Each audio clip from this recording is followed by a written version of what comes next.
Role-playing with modal verbs, advice in English language.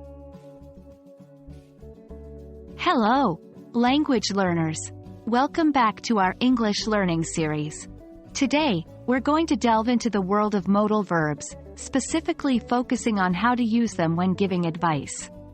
This will be an exciting session as we're going to practice and apply what we've learned through role-play scenarios. Remember, practice makes perfect. Before we begin, let's quickly recap the modal verbs we use when giving advice. The modal verbs primarily used for advice are should, ought to, and had better. We can use these verbs to suggest or recommend an action to someone else. For instance, 1. You should study for your test. 2. You ought to start saving money. 3. You had better call your mother. She's been worried about you. Each of these sentences offers advice using a different modal verb. Remember, had better is usually used for more urgent advice. Now, let's move on to the negative forms of these modal verbs, which are used to advise against an action. 1. You should not, or shouldn't, skip meals. 2.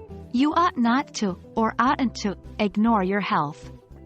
3. You had better not, or better not, be late for the meeting. Keep in mind that these negative forms are more commonly used in spoken English, and the contracted forms, shouldn't, oughtn't to, better not, are more casual and informal. Questions are an essential part of giving and asking for advice. Here's how you can form questions with these modal verbs. 1. Should I take this job offer? 2. Ought I to visit the doctor? 3. Had I better finish my homework now?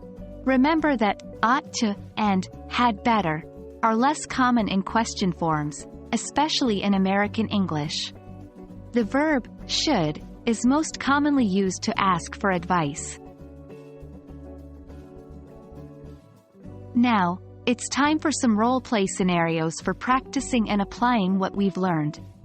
I'll set up a situation, and you'll think about how you might respond using the modal verbs for advice. 1. Your friend tells you that they're feeling stressed. What advice would you give? 2. Your sibling is considering buying a pet, but they are rarely home. What might you say? 3. You see a friend procrastinating instead of studying for an important test. How could you advise them? Remember, in each scenario, you can use positive advice, negative advice, and even questions to offer your suggestions. And that's a wrap, language learners. We hope this session has been helpful in your English learning journey. Remember to practice these role-play scenarios by yourself or with a friend. Understanding and using modal verbs for advice is a critical part of mastering conversational English. Keep practicing, and see you in the next video.